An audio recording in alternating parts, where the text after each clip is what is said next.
지난 수요일부터 제 수요일을 시작으로 사순절이 시작되었습니다. 사순절은 예수님이 부활하시기 40일 전, 주일을 뺀 나머지 40일 전을 사순절이라고 얘기합니다. 이 시간 동안은 대림절과는 조금 다르게 주님의 십자가를 묵상하면서 우리에게 혹시 주님 앞에 회개할 것이 있는지, 우리의 삶이 온전히 주님 아버지 앞에서 온전하게 서 있는지를 점검해 보는 기간입니다. 그래서 이 사순절 기간 동안 마가복음 말씀 지금 진행하고 계신 것 같은데, 이 말씀 잘 묵상하시면서 더불어서 내가 혹시 주님 아버지 앞에 온전히 바로 서 있지 못한 모습이 있다면 주님께 회개함으로 다시 한번 이 기간 동안 주님과 함께 동행할 수 있는 그런 시간이 되었으면 좋겠습니다.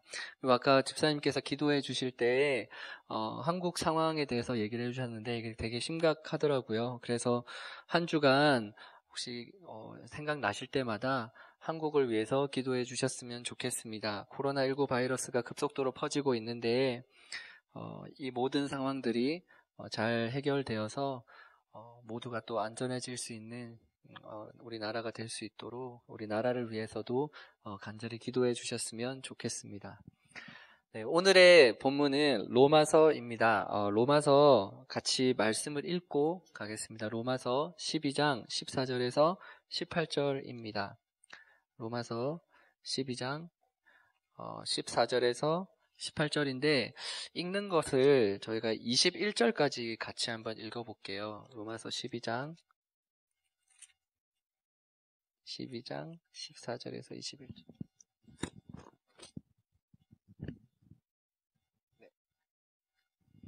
같이 저와 여러분이 한 절씩 돌아가면서 읽으면 될 것 같습니다. 제가 14절 먼저 읽겠습니다. 너희를 박해하는 자를 축복하라. 축복하고 저주하지 말라. 자들과 함께 즐거워하고 우는 자들과 함께 울라.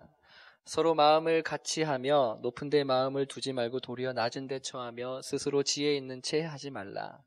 아무에게도 악을 악으로 갚지 말고 모든 사람 앞에서 선한 일을 도모하라. 할 수 있거든 너희로서는 모든 사람과 더불어 화목하라. 내 사랑하는 자들아, 너희가 친히 원수를 갚지 말고 하나님의 진노하심에 맡기라. 기록되었을 때 원수 갚는 것이 내게 있으니 내가 갚으리라고 주께서 말씀하시니라. 내 원수가 줄이거든 먹이고 목마르거든 마시게 하라. 그리함으로 내가 숯불을 그 머리에 쌓아 놓으라. 함께 읽겠습니다. 악에게 지지 말고 선으로 악을 이기라. 아멘. 네, 오늘의 말씀의 본문은 로마서입니다.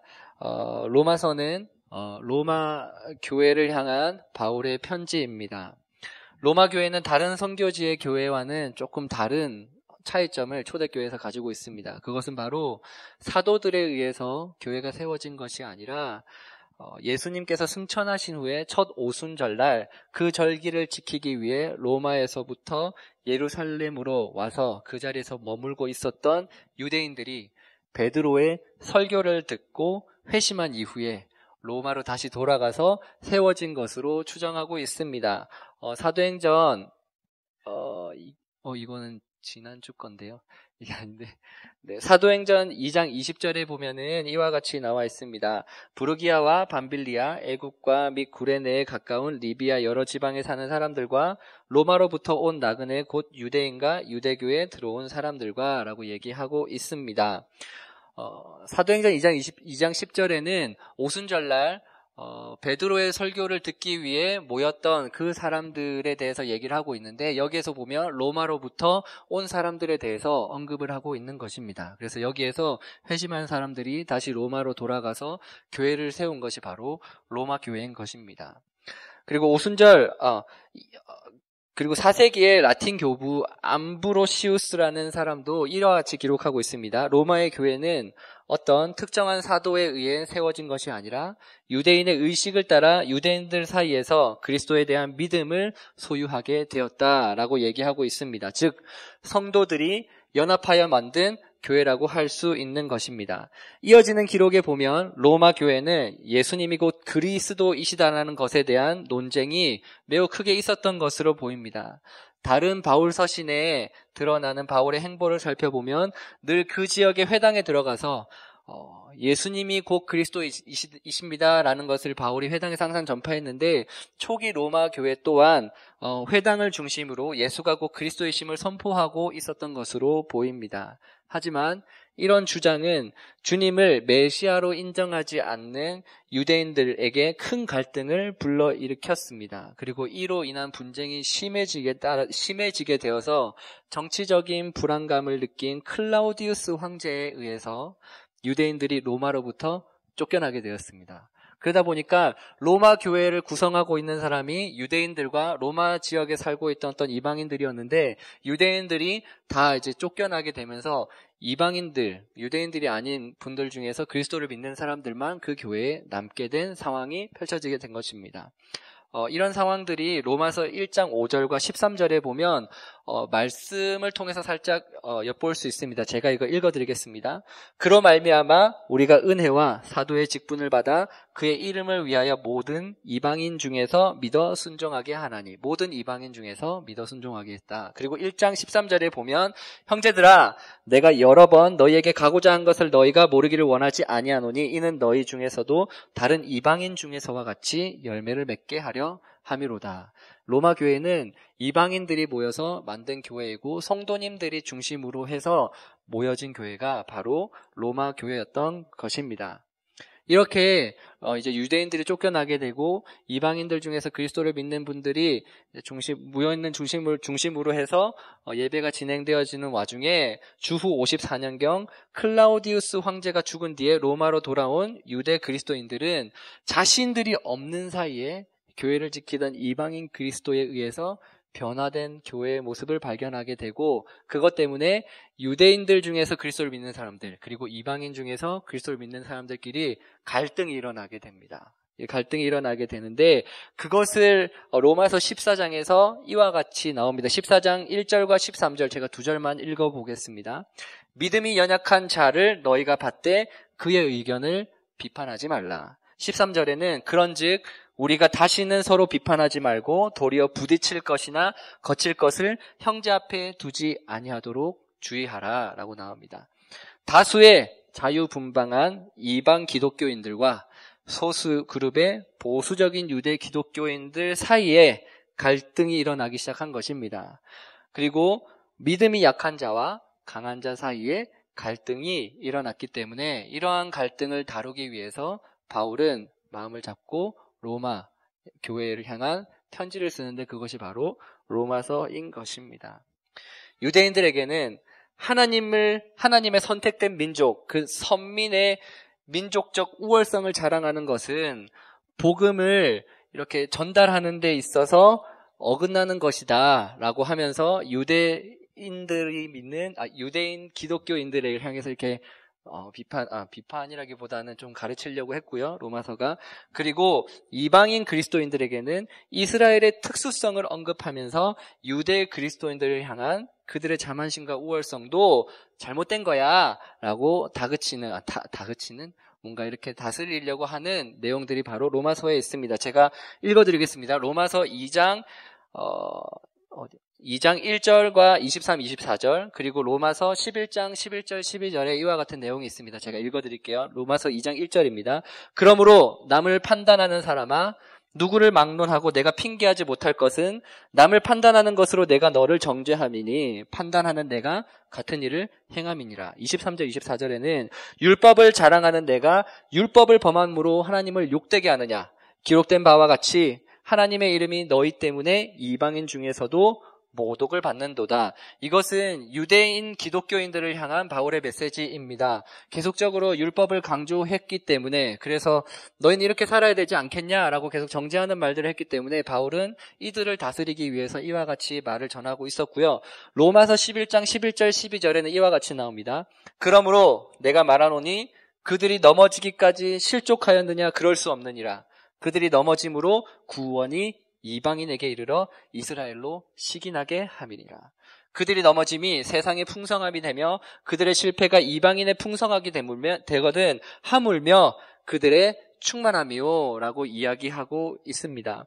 다시 말하면 이 글들은 이방인 그리스도인들에게 얘기를 하고 있는데, 율법을 강조하는 것 때문에, 정죄하는 것 때문에 그 사람들을 미워하지 마라. 왜냐하면 구원이 유대인들로부터 나왔고 그들이 하나님 앞에서 불순종했고 예수 그리스도를 구주로 믿지 않았기 때문에 그들의 넘어짐으로 인해서 너희에게 복음이 전달된 거야. 그런데 그들이 넘어지지 않고 하나님 아버지 앞에 온전히 서 있었다면 얼마나 더 풍성하게 하나님의 나라가 임하였겠느냐라고 얘기하고 있는 겁니다. 그래서 유대인 기독교인들과 이방인 기독교인들 사이를 중재하기 위해서 바울은 최선을 다해서 노력을 하였고, 그와 같은 노력이 담긴 게 바로 로마서인 것입니다. 그리고 로마서 12장에 너무나도 이와 같은 얘기가 잘 드러나 있습니다. 로마서 12장 1절과 2절인데 요건 한번 찾아서 같이 한번 읽어봤으면 좋겠습니다. 로마서 12장 1절과 2절입니다. 그리고 오늘의 본문이 12장이기 때문에 찾으신 다음에 덮지 마시고 나중에 또 마지막에 같이 말씀 읽으면 좋을 것 같아서요. 덮지 마시고 찾아주셨으면 좋겠습니다. 로마서 12장 1절과 2절, 이건 같이 한번 읽어보겠습니다. 같이 읽겠습니다. 그러므로 형제들아, 내가 하나님의 모든 자비하심으로 너희를 권하노니 너희 몸을 하나님이 기뻐하시는 거룩한 산 제물로 드리라. 이는 너희가 드릴 영적 예배니라. 너희는 이 세대를 본받지 말고 오직 마음을 새롭게 함으로 변화를 받아 하나님의 선하시고 기뻐하시고 온전하신 뜻이 무엇인지 분별하도록 하라. 아멘. 이 말씀을 통해서 바울은 이들에게, 갈등을 일으키고 있는 이들에게 얘기하고 있는 것입니다. 서로를 향해 시기하지 말고 내가 옳다, 저 사람이 옳다, 나의 생각이 옳다, 나의 방식이 옳다 하지 말고 너희의 몸이 거룩한 제물로서 마음을 새롭게 함으로 변화를 받아서 하나님의 선하시고 기뻐하시고 온전하신 뜻이 무엇인지 분별하라 얘기하고 있는 것입니다. 자신의 의견을 가지고 상대방을 판단하고 설득하려 하지 말고 두 무리가 함께 강조하고 있는 그리스도인으로서의 삶, 그리스도가 중심이 된 교회를 위해 함께 자신을 내려놓고 예배하자고 권면하고 있는 것입니다. 그런 맥락에서 3절부터 5절까지 이것도 함께 한번 읽어보겠습니다. 함께 읽겠습니다. 내게 주신 은혜로 말미암아 너희 각 사람에게 말하노니 마땅히 생각할 그 이상의 생각을 품지 말고 오직 하나님께서 각 사람에게 나누어 주신 믿음의 분량대로 지혜롭게 생각하라. 우리가 한 몸에 많은 지체를 가졌으나 모든 지체가 같은 기능을 가진 것이 아니니 이와 같이 우리 많은 사람이 그리스도 안에서 한 몸이 되어 서로 지체가 되었느니라. 아멘.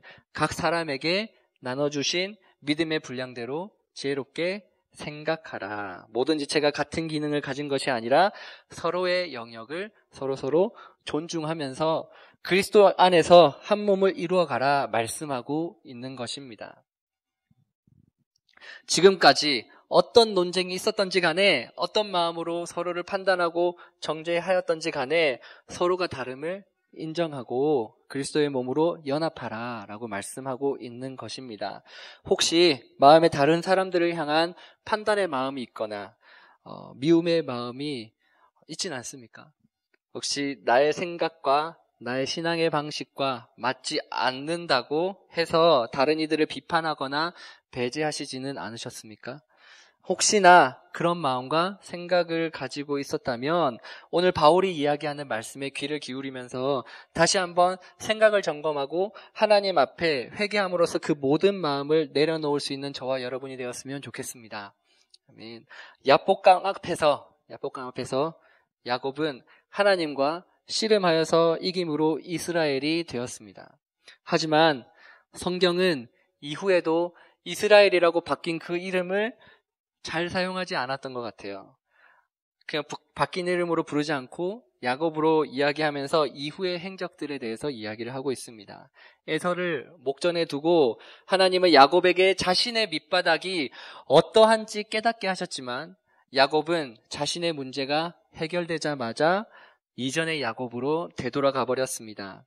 에서를 만난 이후에 이삭에게 곧장 갔어야 함에도 불구하고 세겜에 머물면서 이전에 라반과 함께 살았던 그 생활로 돌아가 버리게 된 것입니다.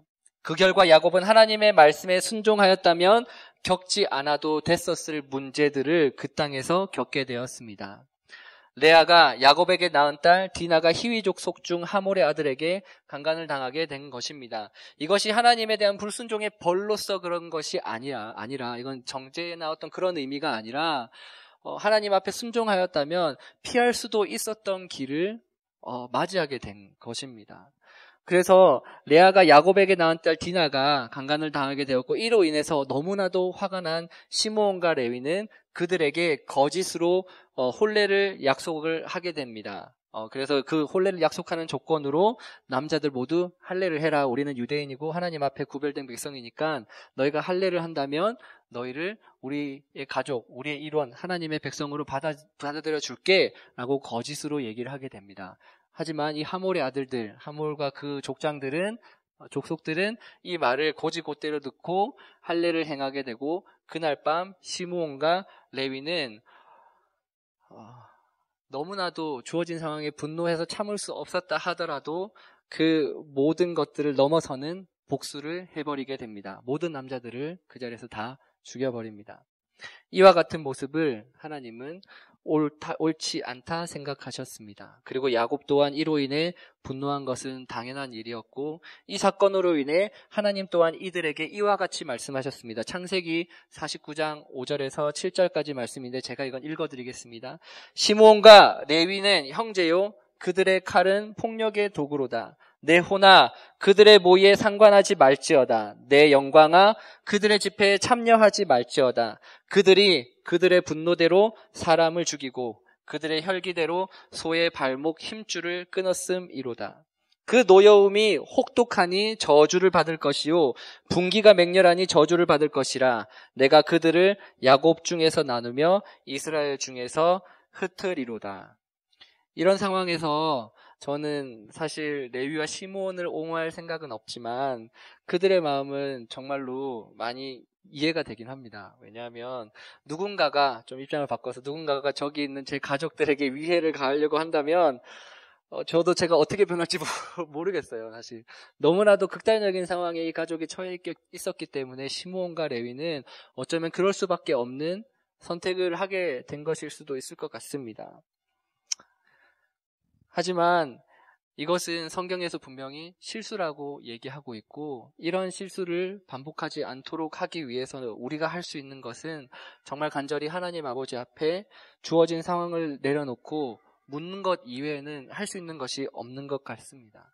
도저히 이해할 수 없는 상황이 발생하였을 때 우리의 생각대로 그 모든 과정을 처리하는 것이 아니라 하나님의 뜻을 구하며 인도함을 받기 위해 노력해야 한다는 것입니다. 엘리야가 바알과 아세라 제사장들 750명과 함께 제단을 쌓고 응답함을 받았을 때에 그 자리에서 하나님의 권능을 받고 그들에게 엄청난 승리를 거두게 되었습니다. 그 자리에서 모든 제사장들을 다 죽이게 되는데 그 사건이 아합의 아내 이세벨에게 너무나도 큰 충격으로 다가와서 이세벨이 공식적으로 선언합니다. 엘리야 내가 너 잡아서 죽여버릴 거야 하면서 온 나라의 군대를 풀고 엘리야를 잡으러 오기 시작했습니다. 그리고 그런 상황을 바라보며 엘리야는 하나님의 응답을 목전에서 경험했음에도 불구하고 너무나도 두렵고 떨기 시작합니다. 열왕기상 19장 1절부터 8절인데 이것을 제가 간단하게 최대한 빨리 말씀드리겠습니다. 아합이 엘리야가 행한 모든 일과 그가 어떻게 모든 선지자들을 칼로 죽였는지를 이세벨에게 말하니 이세벨이 사신을 엘리야에게 보내어 이르되 내가 내일 이맘때에 반드시 내 생명을 저 사람들 중 한 사람의 생명과 같게 하리라. 그렇게 하지 아니하면 신들이 내게 벌 위에 벌을 내림이 마땅하니라 하니라.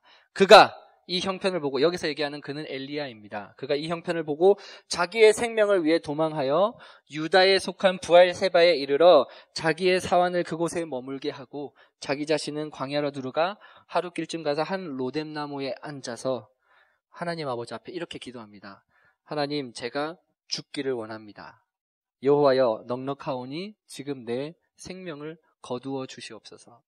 나는 내 조상들보다 낫지 못하나이다 하고, 이때 천사가 그 기도 소리, 하나님께서 이 기도 소리를 듣고 천사를 보내주시고 떡과 물을 주셔서 이후에 엘리야가 40일 동안 밤낮으로 광야를 달려서 호렙산으로 가서 하나님을 만나게 됩니다. 엘리야와 시므온과 레위의 차이는 너무나도 억울하고 힘든 상황 속에서 하나님을 찾았느냐 찾지 않았느냐에 대한 차이입니다. 엘리야는 하나님의 말씀과 순종함으로 인한 이세벨의 분노에 너무나도 허무함과 두려움을 느꼈습니다. 그리고 세겜에서의 사건으로 인해서 시므온과 레위는 너무나도 분노했습니다. 하지만 한 명은 자신의 상황을 하나님 아버지 앞에 내려놓음으로 하나님의 계획과 생각을 알 수 있었지만, 다른 한쪽 레위와 시몬들은 자신의 생각과 분노에 몸을 맡김으로 저주를 받게 되었습니다. 정말 너무나도 억울하고 힘든 상황 속에서 참을 수 없는 분노가 내 마음 깊은 곳에서 올라온다 할지라도 하나님 앞에 자신의 마음을 솔직하게 내려놓고 기도할 수 있는 저와 여러분이 되었으면 좋겠습니다. 하나님께 우리의 상황을 내려놓고 하나님께 매달리며 하나님의 은혜를 간구할 수 있는 저와 여러분이 되었으면 좋겠습니다. 야곱은 이와 같은 상황을 직면한 이후에야 하나님을 다시 기억하고 베델로 올라갔습니다. 형 에서를 피해 라반의 집으로 가던 중에 아버지 하나님이 아니라 야곱 자신에게 직접 찾아온 하나님을 만났던 그 순간을 기억하고자 베델로 돌아간 것입니다. 창세기 35장 2절에서 4절에 이와 같이 나옵니다. 야곱이 이에 자기 집안 사람들과 자기와 함께한 모든 자에게 이르되 너희 중에 있는 이방 신산들을 버리고 자신을 정결케 하고 너희의 의복을 바꾸어 입으라. 이제서야 야곱은 자기의 모든 생활을 청산하기 시작한 것입니다. 우리가 일어나 베델로 올라가자 내 환난 날에 내가 응답하시며 내게 가는 길에서 나와 함께 하신 하나님께 내가 거기서 제단을 쌓으러 가노라 하매 그들이 자기 손에 있는 모든 이방 신상들과 자기 귀에 있는 귀고리들을 야곱에게 주는지라. 야곱이 그것들을 세겜 근처 상수리 나무 아래에 묻고, 야곱은 이 자리에서 결단하였습니다. 하나님 아버지 앞에 우리가 제대로 돌아가자. 이전에 만났던 베델에서 만났던 그 하나님을 기억하며 다시금 베델로 돌아서 걸어가고 있는 것입니다. 이와 같은 야곱의 결단에 하나님은 이와 같이 응답하셨습니다. 35장 5절에 이와 같이 나옵니다. 그들이 떠났으나 하나님이 그 사명 고울들로 인해 두려워하게 하였으므로 야곱의 아들들을 추격하는 자가 없었더라. 그들의 생각으로 세겜 땅에서 시므온과 레위의 행위로 인해서 죽을 것 같았고 야곱은 그것 때문에 두려워서 이들을 혼냈지만 야곱이 돌아가기 위해 하나님께 돌아가기 위한 결단을 내리자마자 하나님께서 세겜 사람들의 마음을 단번에 바꿔주신 것입니다. 베델에서 다시 베델로 돌아가기까지 정말 많은 시간이 걸렸지만 그럼에도 불구하고 베델로 돌아간 야곱과 같이 하나님과의 첫 만남, 그 감격을 기억하며 하나님께 돌아가기 위해 회개함으로 하나님께 마음을 내려놓을 수 있는 저와 여러분이 되었으면 좋겠습니다. 주님께 다시 마음을 돌리는 것, 우리를 죄에서 구원해 주신 복된 소식을 들음으로 다시 복음 앞에 우리의 마음을 돌이키는 것을 주님은 온전히 바라고 계십니다. 그리고 주님께 돌아가는 그 길은 예수님으로부터가 아니라 그 길을 예비하는 이들로부터 시작됩니다. 마가복음 1장 1절에서 3절에 이와 같이 나옵니다. 하나님의 아들 예수 그리스도의 복음의 시작이라. 그러면 예수님의 이야기가 나와야 되는데 2절부터 이와 같이 나옵니다. 선지자 이사야의 글을 보라. 내가 내 사자를 내 앞에 보내노니 그가 내 길을 준비하리라. 광야에 외치는 자의 소리가 있어 이르되 너희는 주의 길을 준비하라. 그의 오실 길을 곧게 하라. 기록된 것과 같이. 아멘. 주님의 길을 예비하는 사람들, 그리고 주님과 동행하는 사람들, 그리고 그 가운데에서 주님을 의심하고 배신하며 때로는 완전히 주님을 부정한다고 할지라도 다시 주님께로 돌아왔을 때 진정한 부활의 주님을 만남으로써 그 앞에 두려워할 수밖에 없는 우리의 모습을 발견하는 것이 바로 복음의 여정이라고 마가복음에서 얘기합니다. 마가복음 16장 7절과 8절에 이와 같이 나옵니다. 가서 그의 제자들과 베드로에게 이르기를 예수께서 너희보다 먼저 갈릴리로 가시기 전에 너희에게 말씀하신 대로 너희가 거기서 배우리라 하라 하는지라. 여자들이 몹시 놀라 떨며 나와 무덤에서 도망하고 무서워하여 아무에게도 아무 말도 하지 못하더라. 여러분 마가복음 16장 8절 끝날 때인가 제일 마지막에 보면 그 절에 갈로 치고 숫자가 있을 거예요. 그 각줄을 밑에 따라가 보면 이와 같이 나옵니다. 어느 사본에는 이거 이후 여기까지 기록되어 있다. 이렇게 나오거든요. 그 말은 초대교회 성도님들은 우리와 다른 마가복음을 들고 있던 겁니다. 16장 9절부터 없는 마가복음, 그 9절부터 이후의 이야기가 없는 마가복음을 들고 있으면서 이 마가복음 전체가 바로 그리스도 예수 복음의 시작이다라고 선포하고 있는 것입니다. 그렇다는 것은 복음의 시작과 끝은 하나님을 알고 예수 그리스도를 따르고, 때로는 우리가 예수 그리스도를 따르면서 어렵고 힘들고 넘어진다 할지라도 끝까지 두렵고 떨림으로 부활의 주님을 바라보는 것이 바로 복음의 이야기이고 복음의 시작과 끝이다라고 이야기하고 있는 것입니다. 복음을 살아낸다는 것은 주님과 교제하고 주님의 말씀에 순종하는 것과 동시에 부활하신 주님의 영광을 두렵고 떨리는 마음으로 받아들인다는 것을 의미합니다. 그렇기 때문에 날마다 복음 앞에 우리의 모습을 비춰보며 우리의 생활을 돌아보아야 하는 것입니다. 고린도 후서 5장 9절과 10절에 이와 같이 나옵니다. 그런즉 우리는 몸으로 있든지 떠나든지 주를 기쁘시게 하는 자가 되기를 힘쓰노라. 이는 우리가 다 반드시 그리스도의 심판대 앞에 나타내게 되어 각각 선악간에 그 몸으로 행한 것을 따라 받으려 함이라. 주님의 심판대 앞에 우리는 언젠가는 설 것임을 알기에 복음 앞에 우리의 생활을 비춰보고 그리스도인으로서 온전히 복음을 살아내고 있는지 끊임없이 확인해야 한다는 것입니다. 바울은 이어지는 말씀으로 강력하게 우리에게 이와 같이 권면하고 있습니다. 고린도 후서 5장 13절 14절에 이와 같이 나옵니다. 우리가 만일 미쳤어도 하나님을 위하는 것이요 정신이 온전하여도 너희를 위한 것이니 그리스도의 사랑이 우리를 강권하시는 도다. 아멘. 우리의 삶 가운데에 그리스도의 사랑이 넘쳐나기를, 그리고 그 넘쳐나는 사랑이 우리의 삶을 강권하게 인도하시기를 주님의 이름으로 소망합니다. 주님 앞에서, 주님 안에서 온전한 그리스도인으로서 살아가기 위해서 우리는 복음을 살아내야 되고, 그렇게 복음을 살아내기 위해서 그리스도의 사랑이 우리의 삶을 온전하게 이끄실 수 있도록 기도하여야 합니다. 그리스도의 사랑을 온전하게 경험하기 위해서 야곱과 같이, 그리고 오늘의 본문에서 바울이 권면하는 것과 같이 분노의 마음, 미움의 마음, 수많은 번뇌 등을 내려놓고 주님 앞에 산제물로 엎드릴 수 있는 저와 여러분이 되기를 간절히 바랍니다. 이어지는 사순절의 시간들, 지금이 사순절 기간인데 이 시간들이 주님 앞으로 우리의 삶을 되돌릴 수 있는 시간이 되길 바라며 주님의 고난에 온전히 동참할 수 있는 저와 여러분이 되기를 간절히 바랍니다. 마지막으로 오늘의 본문을 함께 읽고 말씀을 마무리하겠습니다. 로마서 12장 14절에서 21절까지의 말씀입니다. 이건 한 목소리로 다 같이 읽겠습니다.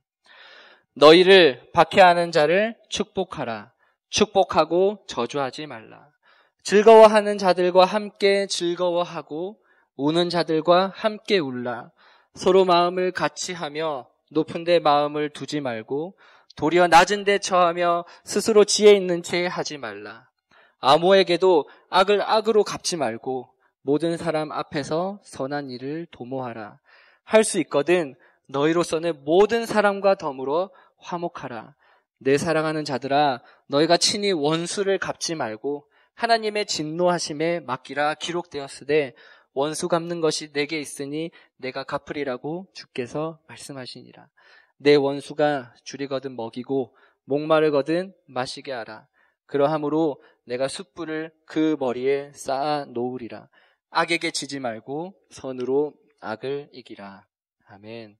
오늘 주신 말씀을 놓고 우리 함께 찬양하면서 말씀을 되돌아보고 하나님 아버지 앞에 고백하는 시간을 가졌으면 좋겠습니다.